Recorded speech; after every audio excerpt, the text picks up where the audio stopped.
Salutations mes amis. Le 25 décembre 2021, un événement spectaculaire s'est produit. Le télescope spatial James Webb, identifié comme l'observatoire spatial le plus compliqué et le plus coûteux de l'histoire, est parti dans l'espace pour rejoindre sa destination à 1,4 million de kilomètres de la Terre. D'un coût de 10 milliards de dollars, le télescope spatial Webb est, selon la revue scientifique Nature, le plus grand pari de l'humanité dans sa quête pour sonder l'univers. Le télescope est haut de 3 étages et possède un miroir plaqué or mesurant 21 pieds, soit 6,4 mètres de diamètre. Il dispose d'un pare-soleil de la taille d'un court de tennis qui le maintient à une température incroyablement froide de moins 370 degrés Fahrenheit, soit moins 223 degrés Celsius.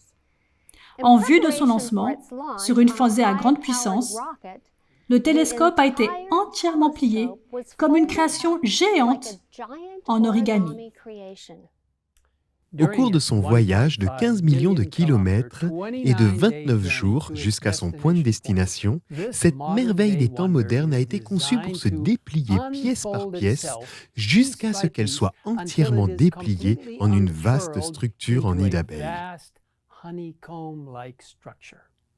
Selon Günther Hasinger, directeur scientifique de l'Agence spatiale européenne, le processus de déploiement est semblable à celui d'un papillon sortant de sa chrysalide.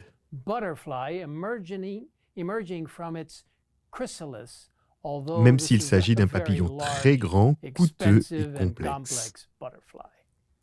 Une fois qu'il aura atteint sa destination et qu'il se sera refroidi à cette température incroyablement basse, ce télescope merveilleusement conçu sera en mesure de capter les lueurs de galaxies lointaines et d'autres objets cosmiques dans des longueurs d'onde infrarouges. Grâce à sa vision infrarouge, il sera capable de pénétrer dans des régions couvertes de poussière, comme les lieux de naissance des étoiles, et de sonder l'atmosphère des planètes situées au-delà du système solaire, indique la revue scientifique Nature.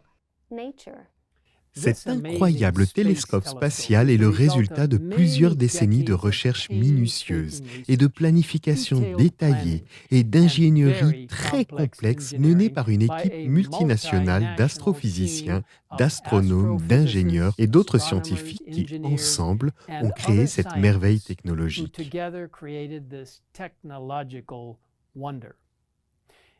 Il est conçu pour accomplir ce qu'aucun autre télescope spatial n'a été capable de faire. Pénétrer profondément dans le cosmos et voir la lumière de ce que les scientifiques pensent avoir été les premières galaxies à se former, après ce qu'ils appellent le Big Bang. En scrutant ce qu'ils croient être l'aube des temps, les scientifiques cherchent des signes de vie. C'est le début de l'une des missions les plus étonnantes que l'humanité ait conçues, a déclaré Thomas Zurbuchen, responsable scientifique de la NASA, lors d'une retransmission sur Internet depuis le site de lancement. Bien qu'il s'agisse en effet d'une réalisation étonnante, ce qui est ironique, c'est que la plupart des personnes qui reconnaissent librement la conception détaillée et l'ingénierie de cette merveille créée par l'homme ne voient pas comment le vaste univers que ce télescope spatial est censé explorer a été conçu, élaboré et créé par un Dieu tout-puissant qui a créé le monde par la seule puissance de ses mots. Dans le psaume 19, versets 2 à 4, nous lisons: Le ciel raconte la gloire de Dieu et l'étendue révèle l'œuvre de ses mains. Le jour en instruit un autre jour, la nuit en donne connaissance à une autre nuit. Ce n'est pas un langage, ce ne sont pas des paroles, on n'entend pas leur son. Et dans Hébreux 11, verset 3, on nous rappelle, « Par la foi, nous comprenons que l'univers a été formé par la parole de Dieu, de sorte que le monde visible n'a pas été fait à partir de choses visibles. » Vous voyez, mes amis, notre existence, l'existence de ce monde dans l'univers entier vient de la puissance de notre Dieu créateur.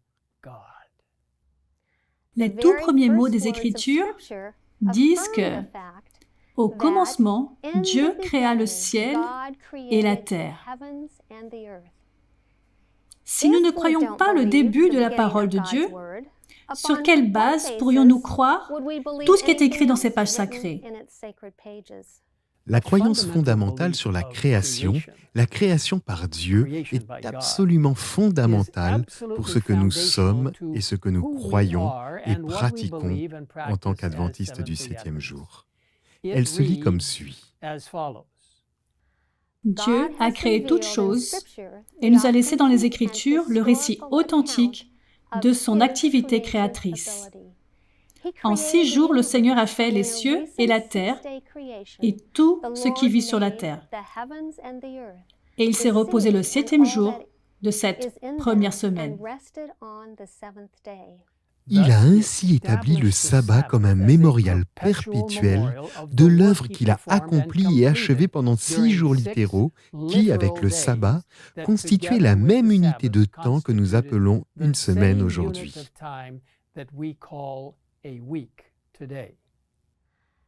Le premier couple, homme et femme, fut créé à l'image de Dieu, comme le couronnement de la création.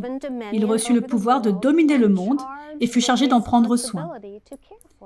Dès son achèvement, le monde était très bon et proclamait la gloire de Dieu. Mes amis, le thème de Dieu en tant que créateur se retrouve dans toutes les pages des Écritures. Si vous souhaitez lire certaines de ces pages bibliques, ainsi que d'autres documents utiles confirmant la création, je vous invite à visiter le site adventist.org/creation. En outre, le Geoscience Research Institute, une organisation de l'Église adventiste du 7e jour, fournit de multiples ressources ainsi que des recherches scientifiques qui soutiennent une vision biblique du monde. Je vous encourage vivement à visiter leur site récemment mis à jour où vous trouverez des vidéos, des présentations PowerPoint, des articles, des galeries de photos et bien d'autres choses encore à l'adresse suivante grisda.org.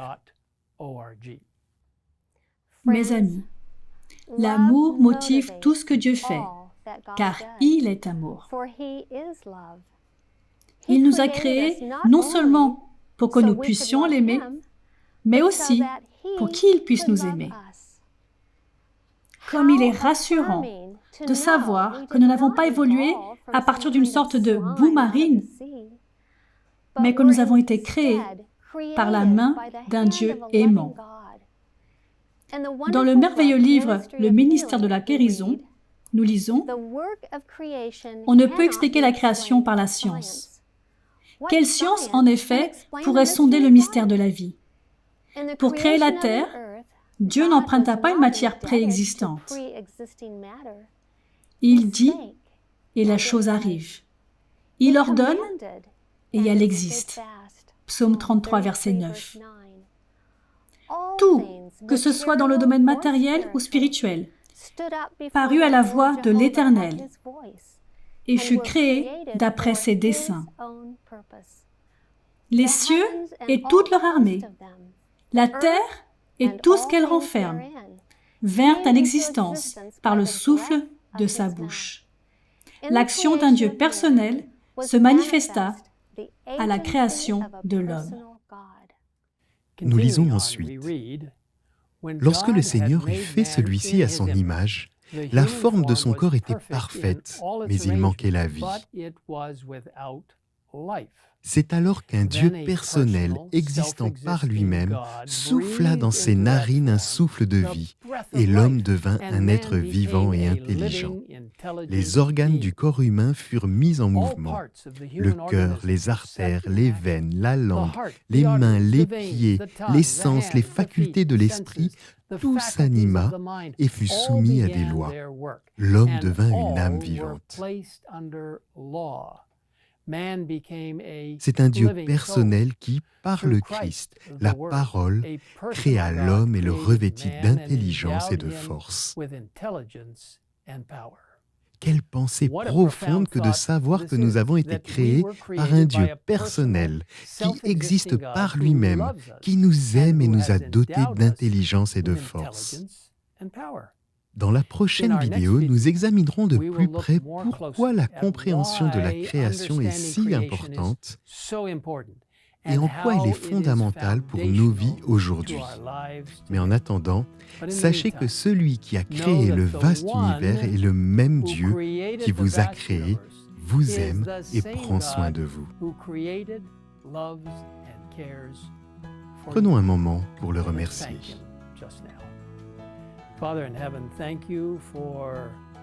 Père Céleste, merci d'avoir créé cette terre par la puissance du Père, du Fils et du Saint-Esprit. Cette belle terre a vu le jour. Nous te remercions pour le privilège de vivre ici, sachant qu'un jour prochain, tu referas complètement cette terre, à nouveau dans une forme parfaite. Merci de nous écouter dans cette prière et merci de nous donner la vie éternelle grâce à ce que Jésus a fait. Nous te le demandons au nom du Christ. Amen. In Christ's name we ask it. Amen.